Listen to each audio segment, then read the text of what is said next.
சம்பவத்தை நேரில் பார்த்த நபர் நம்மிடம் கூறிய கருத்துக்களின் அடிப்படையில் மீட்கப்பட்ட அந்த ஒரு பெண்ணும் கூட இந்த கட்டடம் இடிந்து விழுந்ததன் காரணமாக சேதமடைந்த மற்றொரு கட்டடத்தை இருந்தக்கூடிய அந்த நபர் என்று தற்போது நமக்கு தகவல் கிடைக்கிறது.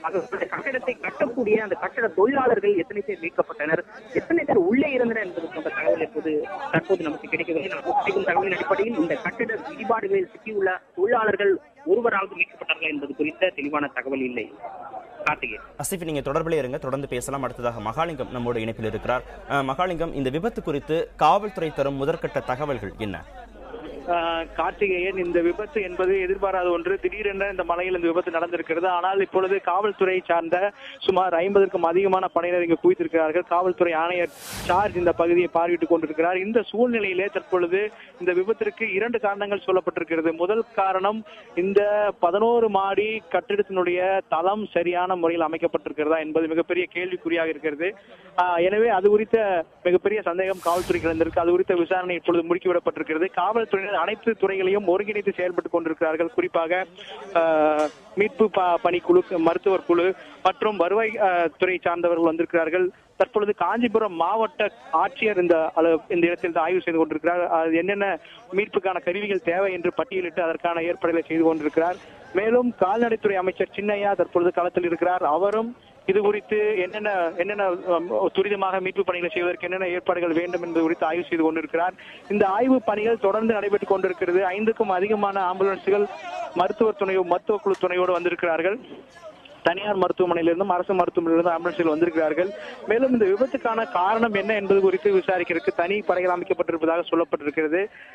மேலும் சென்னை மாநகர வளர்ச்சி குழுமத்தின் சார்பில் இருந்து விளக்கம் கேட்கப்பட்டுள்ளது. இது எத்தனை மாடிக்கு அனுமதிகள் கொடுக்கப்பட்டிருக்கின்றன, எத்தனை மாடிக்கு இவர்கள் கட்டியிருக்கிறார்கள், அதனுடைய வடிவமைப்பு எப்படி இருந்திருக்கிறது, எங்கு பிரச்சனை இருந்திருக்கிறது என்பது குறித்து அறிக்கை கேட்கப்பட்டுள்ளதாகவும் சொல்லப்பட்டிருக்கிறது. ஏனென்றால் இது போன்ற கட்டிடங்களுக்கு, அதாவது 1 மாடிக்கும் அதிகமான கட்டிடங்களுக்கு சென்னை வளர்ச்சி குழுமத்தின் அடிப்படையாக அவருடைய அனுமதி கிடைத்தால் மட்டுமே கட்ட முடியும்.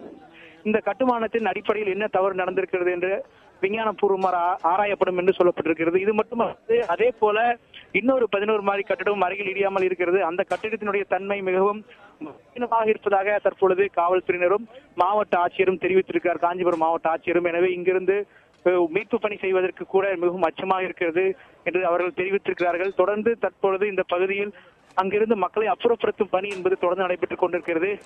மருத்துவ குழுவினர் இந்த இடத்துக்கு வந்திருக்கிறார்கள். தொடர்ந்து மருத்துவ உதவிகள் தேவைப்பட்டால் அளிக்க தயாராக இருக்கிறார்கள்.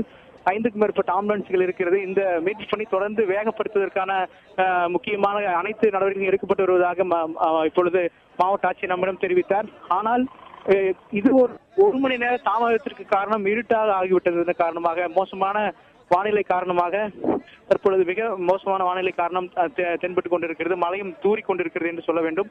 எனவே இந்த பகுதியில் மோசமான வானிலை காரணமாக இந்த மீட்பு பணி என்பது கடந்த 1 மணி நேரம் தொய்வு ஏற்பட்டிருக்கிறது. இந்த பகுதி தற்பொழுது முழுக்க காவல்துறை கட்டுப்பாட்டில் கொண்டு வரப்பட்டிருக்கிறது. இந்த தனியார் கட்டிட வளாகம் வெளியிலே ஆயிரக்கணக்கான மக்கள் இங்கு என்ன நடக்கிறது என்பதை பார்ப்பதற்காக காத்துக் கொண்டிருக்கிறார்கள். அவர்கள் உள்ளே அனுமதிக்கப்படவில்லை. இந்த வளாகத்திற்குள்ளே சுமார் 150க்கும் அதிகமான பொதுமக்களும் இந்த கட்டிடத்தை மீட்கவும் வந்திருக்கிறார்கள்.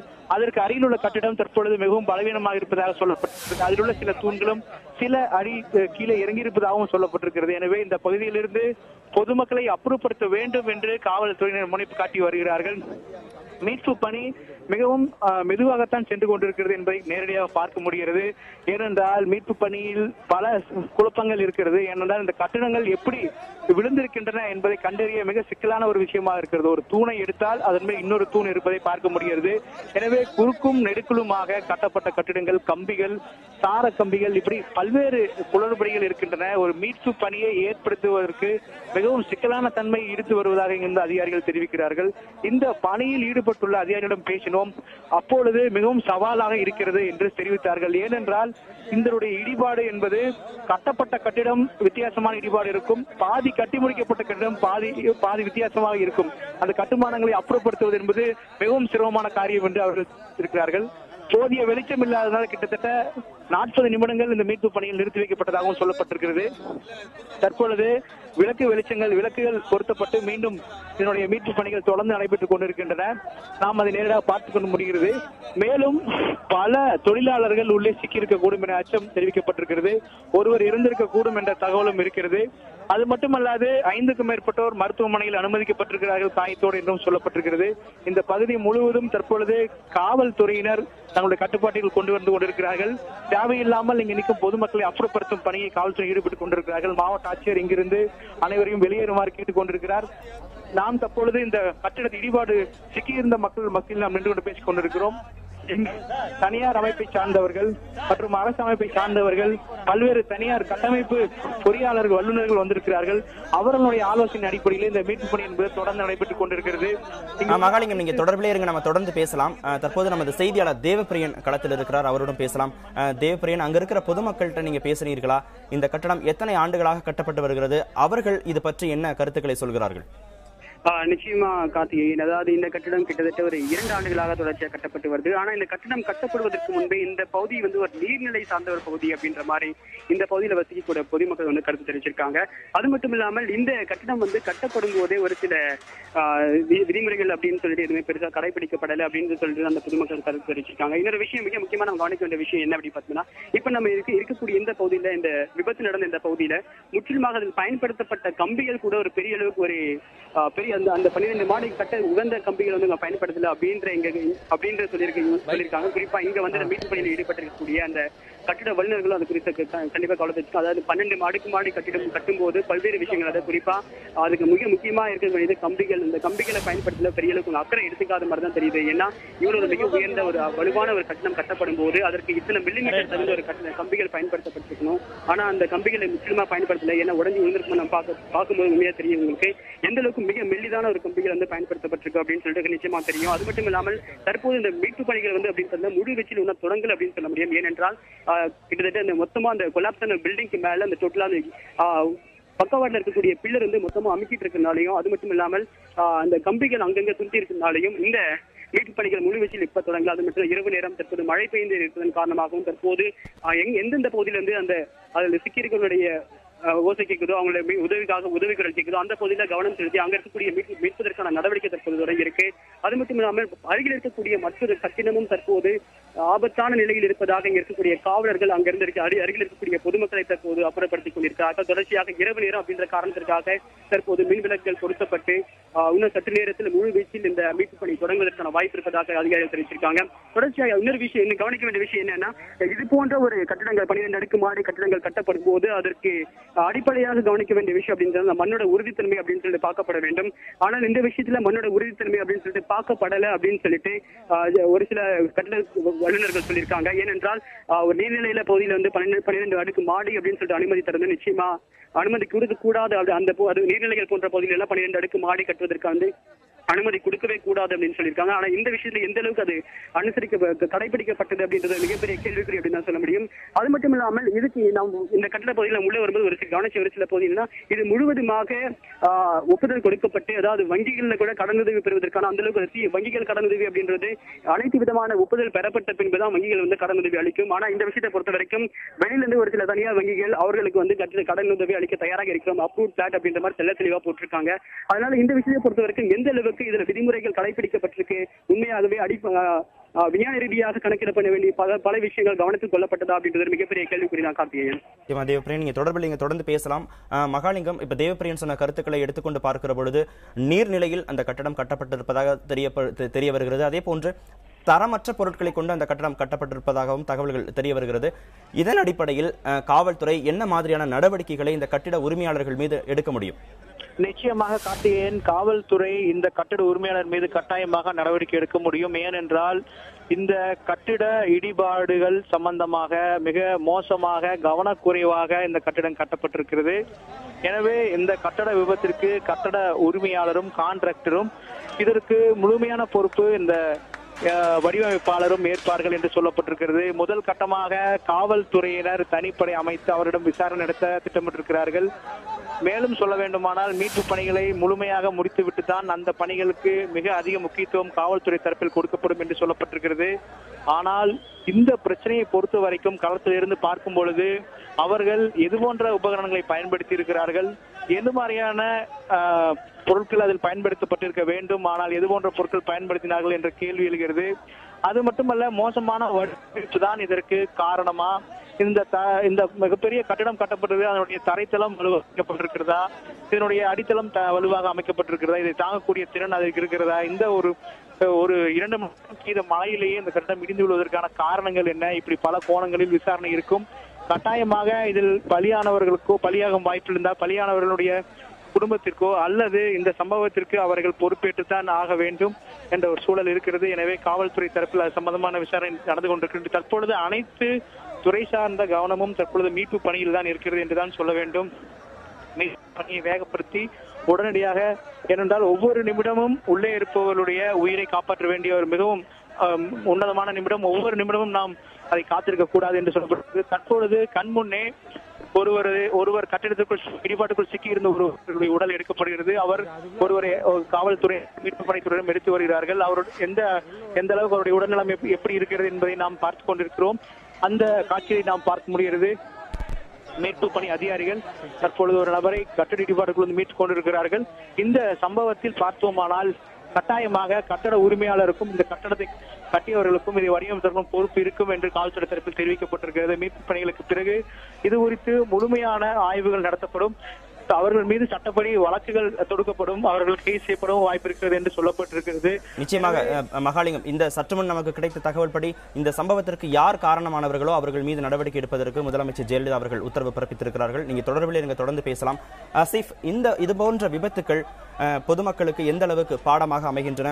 ஏன்னா அர்பனைசேஷன் என்று சொல்லப்படுகிற அந்த நகர்ப்புறமயமாதலுக்கு பிறகு நிறைய இடங்கள்ல வீடுகள் கட்டுவதும் அது குறித்த விற்பனையும் தற்போது அதிகமாகி வருகிறது. சென்னை போன்ற இடங்களில் குடியேற வேண்டும் என்கிற ஆர்வம் மக்களிடையே அதிகரித்து வருகிறது. இதன் அடிப்படையில் அந்த கட்டுமான தேவைகளும் அதிகரித்து வருகின்றன. இந்த விஷயங்கள்ல மக்கள் எந்த அளவுக்கு கவனமா இருக்கணும்? கார்த்திகேயன், நிச்சயமாக இது ஒரு நல்ல கேள்வி. குறிப்பாக ஒரு குறிப்பிட்ட நகரத்தை நோக்கி அனைத்து மக்களையும் குவிய வைப்பதற்கான ஏற்பாடு என்பது தொடர்ச்சியாக நடைபெற்று வருவதாகவே சமூக ஆர்வலர்கள் கருதுகின்றனர். குறிப்பாக நீங்கள் குறிப்பிட்டது போல நகரமயமாக்கல் என்பது விரிவடைந்த வகையில், அதாவது வேலை வாய்ப்புகள் உட்பட அனைத்து வாய்ப்புகளும் தமிழகத்தில் உள்ள அனைத்து மாவட்டங்களிலும் ஏற்படுத்துவதற்கான ஏற்பாட்டை செய்வதை தாண்டி ஒரு குறிப்பிட்ட நகரத்தில் அனைத்து வாய்ப்புகளையும் உருவாக்கும் பட்சத்தில் நிச்சயமாக இடம்பெயர்வு என்பது மிக சாதாரணமாக நிகழும். இடம்பெயர்வின் அடிப்படையில் அவர்கள் தங்குவதற்கான இடங்கள் மற்றும் அடிப்படை வசதிகள் தேவை ஏற்படும். அதன் அடிப்படையில் ஏற்கனவே இருக்கக்கூடிய பகுதியில் இருக்கக்கூடிய நீர்நிலைகள் ஆக்கிரமிக்கப்படுவதற்கான வாய்ப்பு என்பது அதிகமாக உள்ளது.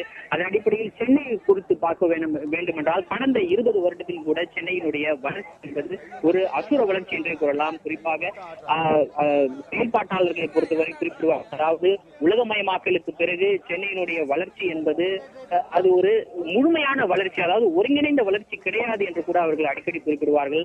அதன் அடிப்படையில் இந்த வளர்ச்சியின் காரணமாக, அதாவது பரவலாக்கப்பட்ட வளர்ச்சியை தாண்டி ஒரு குறிப்பிட்ட பகுதி மட்டும் வளர்வது என்பது வளர்ச்சி கிடையாது. அந்த வளர்ச்சியினுடைய வெளிப்பாடுகள் தான் இது போன்ற சம்பவங்கள் ஏற்படுவதற்கு காரணம் என்று செயற்பாட்டாளர்கள் தொடர்ச்சியாக கூறி வருகின்றனர். இது போன்றதொரு பிரச்சனை ஏற்படும் பொழுது, இது போன்றதொரு சம்பவம் ஏற்படும் போது மட்டும்தான் இது போன்ற விஷயங்கள் விவாதிக்கப்படுகின்றன. அதன் பிறகு இது மறக்கடிக்கப்படுகின்றன என்பது கூட அவர்களுடைய கருத்தாக உள்ளது. இதை தாண்டி தற்போது இந்த கட்டட இடிபாடுகளில் சிக்கிக்கக்கூடிய நபர்களை பொறுத்தவரை வெளிமாநிலத்தைச் சேர்ந்த தொழிலாளர்கள், இது போன்ற வெளிமாநிலத்தைச் சேர்ந்த தொழிலாளர்கள் இதுபோல் ஏற்படக்கூடிய விபத்துகளின் காரணமாக பல்வேறு சமயங்களில் உயிரிழந்துள்ளனர். இந்த வெளிமாநில தொழிலாளர்களை பாதுகாப்பதற்கான சிறப்பு சட்டங்களும் கூட உள்ளது. குறிப்பாக சொல்லப்படுமானால் இடம்பெயரும் வெளிமாநில தொழிலாளர்களுக்கான சிறப்பு சட்டம் ஒன்று உள்ளது. அந்த சட்டத்தின் அடிப்படையில் ஒரு குறிப்பிட்ட நபர் வெளிமாநில தொழிலாளர்களை அவர்களுடைய இடத்திலிருந்து இடம்பெயர செய்து குறிப்பாக மற்றொரு மாநிலத்திற்கு கூட்டி வந்து வேலையில் அமர்த்தப்படும் பொழுது அந்த குறிப்பிட்ட தொழிலாளர்கள் குறித்த அனைத்து விவரங்களையும் தமிழகத்தில் இருக்கக்கூடிய, குறிப்பாக அவர்கள் வேலை செய்யக்கூடிய பகுதிக்கு அருகில் இருக்கக்கூடிய தொழிலாளர் நலத்துறையில் பதிவு செய்ய வேண்டும். அவ்வாறு பதிவு செய்யும் பொழுது குறிப்பாக இந்த ஒட்டுமொத்த தொழில், அதாவது இந்த ஒட்டுமொத்த கட்டடம் கட்டுவதற்கு தேவையான அந்த மொத்த மதிப்பில் இருந்து ஒரு குறிப்பிட்ட சதவீத பணத்தை தொழிலாளர்களுடைய நலனுக்காக ஒதுக்க வேண்டும். அப்படி செய்யும் பட்சத்தில் இந்த கட்டட பணியில் ஈடுபட்ட தொழிலாளர்களுக்கு ஏதேனும் பாதிப்பு ஏற்படும் பட்சத்தில் நிச்சயமாக அவர்களுக்கு நிவாரணம் என்பது அந்த தொழிலாளர் நல ஆணையத்தின் வழியாக வழங்கப்பட வேண்டும். இது சட்டத்தில் இருக்கக்கூடிய விஷயங்கள். ஆகவே இந்த குறிப்பிட்ட கட்டடத்தை கட்டியிருக்கக்கூடிய அந்த கட்டட நிறுவனத்தை பொறுத்தவரை இது போன்ற விஷயங்களை நடைமுறைப்படுத்தியதா, இந்த வெளிமாநில தொழிலாளர்களை முறையாக தொழிலாளர் ஆணையத்தில் பதிவு செய்ததா என்பது போன்ற விஷயங்கள் என்பது விசாரணை முடிவற்ற பிறகே நமக்கு தெரிய வரும். ஆனால் தற்போது நமக்கு கிடைக்கும் தகவலின்படி இந்த குறிப்பிட்ட கட்டிடத்தை கட்டக்கூடிய அந்த பணியில் சுமார் 100 150 வெளிமாநில தொழிலாளர்கள் ஈடுபட்டிருந்ததாக இந்த பகுதி மக்கள் நமக்கு தெரிவிக்கின்றனர். குறிப்பாக ஒவ்வொரு நாளும் கட்டடம் கட்டும் பணியில் ஈடுபடக்கூடிய அவர்கள் அந்த நாளினுடைய மாலை பொழுதை பொறுத்தவரை கட்டடத்தினுடைய கீழ்த்தளத்தில் இருக்கக்கூடிய அவர்களுடைய குடியிருப்புகளில் வந்து கழிப்பது வழக்கம் என்று இந்த பகுதியில் இருக்கக்கூடிய மக்கள் தெரிவிக்கின்றனர். அதன் அடிப்படையில் இன்று மாலை சுமார் 5 மணி அளவில் இந்த விபத்து நடந்துள்ளது. ஆகவே இன்று காலை தொடங்கிய அவர்கள் தங்களுடைய ஆசிஃப், நீங்க தொடர்பிலே இருங்க, நம்ம தொடர்ந்து பேசலாம். அடுத்ததாக சுப்பையாவிடம் பேசலாம். சுப்பையா, தற்போது கிடைத்த தகவலின் அடிப்படையில் பேரிடர் மீட்பு குழு அங்கே வந்திருக்கிறது. இதன் பிறகாவது மீட்பு பணிகள் விரைவுபடுத்தப்படுமா? பாத்தீங்கன்னா, அதாவது பேரிடர் மீட்பு குழு வந்திருக்கிறது. ஆனால் தேசிய மேலாண்மை பேரிடர் மீட்பு குழு வரவில்லை. அரக்கோணத்தில் வந்து கொண்டிருக்கிறார்கள். தற்போதைய பொறுத்தவரை மாநில லெவல், அதாவது கமாண்டோப்படையை சேர்ந்த காவல்துறையை சேர்ந்தவர்களுக்கு இந்த போதுமான பயிற்சி வழங்கப்பட்டிருக்கிறது. அந்த பயிற்சி பெற்ற வீரர்கள் கமாண்டோப்படையை சேர்ந்த மாநில இடர்பாடு மீட்பு பிரிவை சேர்ந்தவர்கள் வந்திருக்கிறார்கள். இந்த பிரிவை சேர்ந்தவர்கள் 100க்கும் மேற்பட்டோர் சம்பவ இடத்தில் தயார் நிலையில் இருக்கிறார்கள். இவர்கள் அந்த மீட்பு பணியில் ஈடுபடுத்தவில்லை. அவர்கள் தயார் நிலையில் நின்று கொண்டிருக்கிறார்கள். இதற்கிடையே அவசர ஊர்திகளும் இந்த சம்பவ இடத்திற்கு உள்ளே அந்த இடிந்து வந்த கட்டிடம் அருகே அனுமதிக்கப்பட்டுள்ளன. சில நபர்களை மீட்கும் பணி வேகமாக நடைபெறுவதால் தற்போது இன்னும் சிறிது நேரத்தில் சிலர் சுப்பையா, நீங்க தொடர்பிலே இருங்க. தற்போது அந்த கட்டிடத்தின் இயக்குனர் பாலகுரு நம்மோடு தொடர்பில் இருக்கிறார். அவரோட பேசலாம். சார், இந்த விபத்து நடந்திருக்கிறது, இது பற்றி உங்களுடைய முதற்கட்ட தகவல்கள் என்ன? சார், இது வந்து ஹெவி ரெயின்ல வந்து தண்டர் ஸ்ட்ரைக் ஆனதுனால ஆயிருக்கு சார். அது இல்லை, ஒரு 12 மாடி கட்டடம் நீங்கள் கட்டப் போகிறீர்கள். நிச்சயமாக முன்னேற்பாடுகள் அனைத்தையுமே செய்திருப்பீர்கள். அந்த பகுதியில இல்ல, என்னோட கேள்வியை நான் முடிச்சிடுறேன். அந்த பகுதியில 5 மாடி கட்டடம் மட்டுமே இதுவரைக்கும் அதிகபட்ச உயரம் கொண்டதாக இருந்திருக்கிறது. உங்களுடைய கட்டடம் மட்டுமே 11 மாடி கட்டடமாக இருந்திருக்கிறது. இப்போது இன்னொரு பயம் ஏற்பட்டிருக்கிறது. அங்க இருக்கிற மீட்பு குழுவினருக்கும் சரி, பொதுமக்களுக்கும் சரி, ஒரு கட்டடம் முற்றிலுமாக இடிந்து சேதமடைந்த நிலையில் பக்கத்தில் இருக்கிற கட்டடங்களையும் சிறிதாக விரிசல்கள் ஏற்பட்டிருக்கிறது. இந்த அளவுக்கு தரமற்ற முறையில் இந்த கட்டடங்கள் கட்டப்பட்டிருக்கிறதா? சார், பக்கத்துல இருக்கிற பில்டிங் வந்து இன்டாக்டா இருக்கிறதுல இருந்து அது தரமான கன்ஸ்ட்ரக்ஷன் நீங்க புரிஞ்சுக்கணும் சார். தரமற்றதுன்னா 1.5 வருஷம் ஆயிடுச்சு சார் அது நாங்க கட்ட ஆரம்பிச்சு. இப்பவும் வந்து நடந்திருக்கணும். இது தரமா கட்டின கட்டடம் தான். திடீர்னு ஒரு நிமிஷத்துல வந்து கட்டடம் வந்து சரிஞ்சு விடுகிறதுனா வந்து தரமற்ற கட்டடத்துல நடக்காது சார். கொஞ்சம் கொஞ்சமா விரிசல் ஏற்படும், கொஞ்சம் ஒரு பக்கம் இறங்கும் ஏறும், அந்த மாதிரி தான் நடக்கும் ஒழிய திடீர்னு மேல இருந்து ஒரு 9 மாடி வந்து 2ஆ பொளந்து சரிஞ்சு விடுகாது சார். இல்ல, இந்த கட்டடத்திற்கு CMD அப்ரூவல் வாங்கி இருக்கிறீர்களா? கண்டிப்பா சார். இப்ப இங்க வெளிமாநில தொழிலாளர்கள் பணிபுரிந்திருக்கிறார்கள். இங்க 11 மாடிக்கு அப்ரூவல் வாங்கி சரியான டிசைன்ல ஒழுங்கா கட்டப்பட்ட கட்டடம் தான் சார். இதுல எந்தவித விதிமீறல்களும் இல்ல. வந்து இன்டீரியர் ஸ்ட்ரக்சரல் டிசைனிங் இல்ல சார். பக்காவா பண்ணவே அது. இப்ப CMD அப்ரூவல் வாங்கினபடிதான், அந்த பிளான் படிதான் அந்த கட்டடம் முழுமையாக கட்டி முடிக்கப்பட்டிருக்கிறதா? கண்டிப்பா சார். இப்போ 1% கூட விதிமீறல் கிடையாது சார் அதுல. இப்ப இந்த விபத்துக்கு என்ன காரணம்னு சொல்றீங்க? இப்ப வெளிமாநில தொழிலாளர்களை நீங்க நிறைய பேர் கொண்டு வந்து இங்க வேலை செய்ய வச்சிருக்கீங்க. ஹலோ, இந்த விபத்து எதனால நடந்தது நீங்க சொல்றீங்க? Thunder strike sir. மழை பெஞ்சதுல இடி வந்து தாக்கிருச்சு சார். ஒரு இடிக்கு ஒரு மணி நேரம் மழைக்கு இடிந்து விழுகிற அளவுக்கு தான் அந்த கட்டடத்தோட உறுதித்தன்மை இருந்ததா? இடியுடைய பவரை வந்து யாரு சார் அளக்குறது சொல்லுங்க. அது பவர்ஃபுல்லா எந்த அளவுக்கு பவர்ஃபுல்லா வந்துச்சு வரலங்கிறது எப்படி சார் தெரியும் சொல்லுங்க. அப்ப நீங்க 12 மாடி கட்டடம் கட்டி முடிக்கிற பொழுது அந்த இடிதாங்கி 11 மாடி கட்டடம் கட்டி முடிக்கிற பொழுது அந்த இடத்துல நீங்க இடிதாங்கி வைக்கலை அந்த பகுதி சார். அது மேண்டேட்டரி. எனக்கு நான் கட்டி முடிச்ச பிறகு தான் சார் பொருத்த முடியும். இப்போ இதே விபத்து கட்டடம் வந்து பொருத்த முடியாது சார். அது ஏன்னா ஒவ்வொரு மாதிரி ப்ரோக்ரஸ் ஆகிட்டே போயிட்டு இருக்கோம். பொருத்த முடியாது சார். அது இல்ல, இதே விபத்து கண்டிப்பா வந்து பொருத்துவோம். இதே விபத்து கட்டிடம் கட்டி முடிக்கப்பட்டு இதே விபத்து கட்டிடம் முழுவதுமாக கட்டி முடிக்கப்பட்டு அங்க மக்கள் குடியேறியிருந்தாங்களா? இப்ப உயிரிழப்பு அப்படிங்கிறது 500-1000 போயிருக்குமே. அப்போ நீங்க இந்த விபத்துக்கு நீங்க பொறுத்திருப்போம் சார். குடி வர்றதுக்கு முன்னால இடிதாங்கி பொறுத்திருவோம். இடிதாங்கி பொறுத்தணுங்கிறது வந்து மேண்டிட்டரி. சட்டப்படி நான் பொருத்தி ஆகணும்.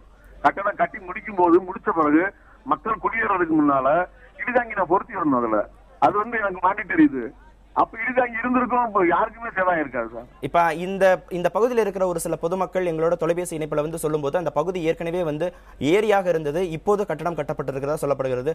ஒருவேளை ஏரியாக இருந்தா அந்த மணலோட உறுதித்தன்மை குறித்து நீங்க ஆராய்ஞ்சிருக்கிறீங்களா? அதற்கான அனுமதிகளா நீங்க வாங்கியிருக்கீங்களா? கண்டிப்பா அந்த உறுதித்தன்மையை வந்து இது பண்ணி தான் டிசைனிங்கே பண்ணுது சார். சாயில் ஸ்டேட்டா பண்ணி அதுக்கு சர்டிபிகேட் வாங்கி அதுபடி அதுக்கு என்ன வந்து டிசைன் பண்ணுமோ அதுபடி டிசைன் பண்ணி தான் வந்து நாங்க சைக்கிள் அனுப்பிச்சிருக்கோம். அது வந்து நீங்க அதுல நீங்க எங்களுடைய என்ன சொல்றது அஸ்திவாரத்துல பிரச்சனைங்கிறது வந்து இல்லவே இல்லையே சார். அஸ்திவாரம் ஸ்ட்ராங்கா இருக்கு. இப்போ கார் பார்க்கிங், ஸ்டில்ட் கார் பார்க்கிங், அதுக்கு மேல ஃபர்ஸ்ட் ஃப்ளோர் மூணுமே வந்து இன்டாக்டா இருக்கு. இல்ல இப்ப சென்னை முழுவதும் இருக்கிற பில்டிங் தான் சார் இடிஞ்சிருக்கு. சென்னை முழுவதும் மழை பெய்திருக்கிறது, எல்லா இடங்கள்லயுமே இடி விழுந்திருக்கிறது. உங்களை மாதிரியே நிறைய கட்டடங்கள் ஆங்காங்கே கட்டப்பட்டு பாதியிலே நிற்கிறது, கட்டி கொண்டும் இருக்கிறார்கள். ஆனால் உங்கள் கட்டடம் மட்டும் முழுவதுமாக இடிந்து விழுந்திருக்கிறது. சார் அதுக்கு வந்து இதுக்கு நான் வந்து என்ன பதில் சொல்றேன்னு எனக்கு தெரியல. இடி விழுந்தது வந்து எங்க கட்டடத்துல விழுந்துச்சா, எங்க கட்டடம் இடிஞ்சிருக்கும், பக்கத்து கட்டடத்துல விழுந்துச்சா அது இடிஞ்சிருக்கும். அப்ப இவ்வளவு உயரம் சார் இருக்கு. இப்ப இவ்வளவு உயரமாக கட்டடம் தமிழ்நாட்டு வரலாற்றுல வந்து இடி விழுந்து கட்டடங்கள் பெருசா சேதம் வந்து நானே முதல் தொடர்பு சார் பார்த்தேன். நீங்க இதுவரைக்கும் காவல்துறை தரப்பிலிருந்து எந்த விதமான தகவலும் சொல்லாத நிலையில் முழுவதுமாக இடி தாங்கி தான் இந்த கட்டடம் விழுந்தது அப்படிங்கறத கருத்தை நீங்க எப்படி சொல்றீங்க? சார் நேர்ல பார்த்த என்னுடைய தொழிலாளர்கள் சொல்றதை வச்சு சொல்றேன் சார். கட்டடம் இடி விழுந்த உடனே கட்டடம் ரெண்டா பொளந்து, இதெல்லாம் வந்து டிராமாட்டிக் அப்படி நடக்கிறதுக்கு சான்ஸ் இல்லை சார். கட்டடம் வந்து நடுவுல ரெண்டா பொளந்து ரெண்டு பக்கமும் ஈஸ்டர்ன் சைடும் வெஸ்டர்ன் சைடுமா சரிஞ்சு விழுந்திருக்கு சார். இல்ல, இரண்டு கட்டடங்கள் பக்கத்துல இருக்கிற பட்சத்துல இந்த கட்டடம் மட்டும் இடிந்து விழுந்திருக்கு. அதே மாதிரி வானிலை ஆய்வு மையத்துல தகவல் கேட்கிற பட்சத்துல சென்னையில இது மாதிரி இடி தாங்கி எந்த விதமான விபத்து ஏற்படலன்னு தான் சொல்றாங்க. நீங்க எப்படி இந்த கருத்தை உறுதிப்படுத்துறீங்க? வானிலை ஆய்வு மையத்தை நான் கான்டாக்ட் பண்ணல சார். பட் தண்டர் வந்து எனக்கு கண்ணால வந்து மின்னல் தாக்கல பாத்துருக்காங்களா சார்? அப்ப எத்தனை ஊழியர்கள் அந்த உள்ள கட்டடத்துல இருந்தாங்க, அவர்களை பற்றிய விவரங்களை நீங்க சொல்ல முடியுமா? தெரியல சார், அது தெரியல. அது எவ்வளவு பேர் உள்ள இருந்தாங்க அந்த விவரம் எனக்கு தெரியல சார். இல்ல, இப்ப முழுவதுமாக 11 மாடி கட்டி முடிக்கப்பட்ட கட்டடத்துல நீங்க இடிதாங்கி பொருத்தல அப்படிங்கிற சூழ்நிலையில மழை பெஞ்சதுல இருந்து வேலை நடக்கல சார். வேலை நடக்கல, சும்மா வந்து மழைக்காக ஒதுங்கி இருந்தவங்க அந்த மாதிரி ஆளுங்க தான் சார் இருக்காங்க. ஒருத்தர் வந்து ஸ்டாப் பண்ணிட்டாங்க மத்தியானமே. இல்ல, மழை தொடங்கி ஒரு 15 நாட்களுக்கு மேலாயிடுச்சு, ஊழியர்கள் உள்ளே இருக்கிறார்கள். நீங்க 12 மாடி முடிச்சிருக்கீங்க, இன்னமும் இடிதாங்கி பொருத்தப்படாதது ஏன்?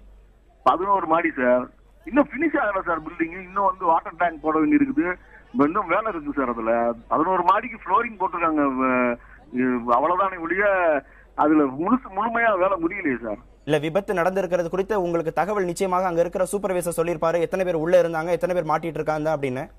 அது அந்த சார் ஃப்ளோட்டிங்ல எப்படி சார் கண்டுபிடிக்க முடியாது? இப்ப எத்தனை ஊழியர்கள் போறாங்க, 10 பேர் வெளியில வர்றாங்க, எவ்வளவு பேர் இருக்காங்கன்றது தெரியல சார். எப்படி ஒரு 20-30 பேர் இருப்பாங்கன்னு நம்ம தெரியுது சார். இன்றைக்கு வந்து சம்பள நாள், நிச்சயமாக ஊழியர்கள் சம்பளம் வாங்குவதற்காக வந்திருப்பார்கள். எத்தனை ஊழியர்கள் உள்ளே இருந்தார்கள் அப்படிங்கிற கணக்கு கூட நீங்க தெரியலன்னு எப்படி சொல்றீங்க சார்? கலாமிட்டி ஆனதுக்கு அப்புறம் வந்து ஊழியர்கள் என்ன முடியல சார், யார் யார் எங்க இருக்காங்கன்னு தெரியல.